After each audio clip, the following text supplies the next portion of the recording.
মুক্তি দেয় কে? তার নাম ভগবান। দীনকৃষ্ণ ঠাকুরের কথা আমরা যত শুনছি তত প্রশ্নের সম্মুখীন হয়ে যাচ্ছি। তিনি এখন এমন একটা প্রশ্ন তুললেন কীর্তন আসরে দাঁড়িয়ে, যা সত্যি সত্যি ভাববার বিষয়।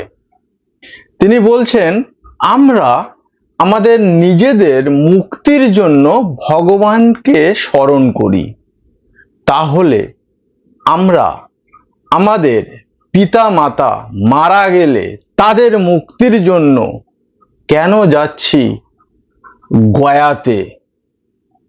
আমরা আমাদের পিতামাতা মারা গেলে কেন যাচ্ছি ওই ব্রাহ্মণদের কাছে, যারা তথাকথিত ব্রাহ্মণ কিন্তু যাদের পরিচয় তারা হলেন দ্বিজ? কিন্তু বাবা মা মরে গেলে তার মুক্তির জন্যে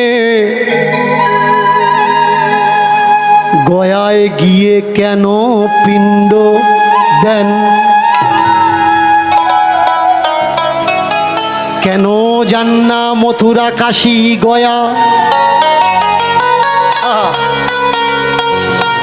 কেন যান না ভগবানের চরণে? কেন চলে যাই আমরা গয়া কাশী পাখণ্ডির দোকানে?